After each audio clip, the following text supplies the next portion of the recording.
For the last 4 months, 2 investigators has been exploring overcrowded and dangerous conditions inside Alameda County's psychiatric emergency room. Tonight, we look at a troubling incident involving a repeat patient of the John George facility, one that involves murder and a multi-million-dollar lawsuit.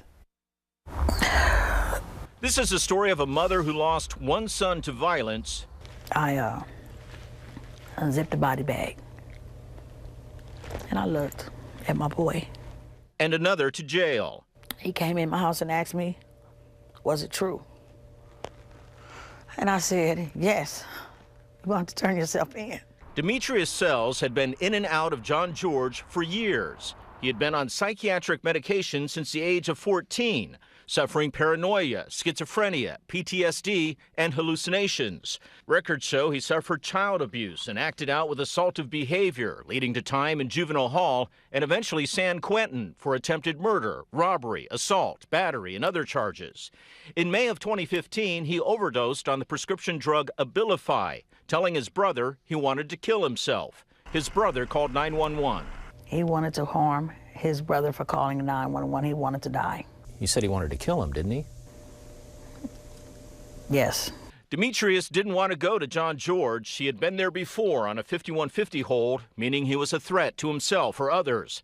Doctors had noted patient asking for psych resources but does not want to go to John George. Patient needs more outpatient psych support than inpatient admission and often becomes agitated. Once tried to strangle his mother. His mother says John George ignored these facts. They shouldn't have let him go. And they shouldn't have, period. A medical log shows when he arrived at Highland Hospital on May 7th at 3 a.m., he was restrained for unpredictable and aggressive behavior. By 4 a.m., he was calm. By 7 a.m., it was noted there was no need for restraints. 45 minutes later, he was cleared for release. He spent less than 9 hours in treatment before he was set free. They wrecked lives. They made a life-altering mistake, not a decision, when they let Demetrius go. 8 days later, after doctors noted he threatened to kill his brother, Demetrius allegedly stabbed his brother once in the chest, piercing Kevin's heart. Cheryl Diston went to identify her son's body. And told him I was sorry. Kevin's remains are in this urn. Demetrius is in the Santa Rita jail, facing a murder trial. You can't bring Kevin back. I'll never know what he might have become.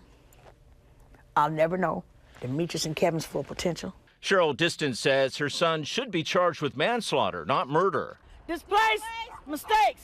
Displaced mistakes. She's protested outside John George, saying Alameda County's mental health system failed to give Demetrius proper psychological care.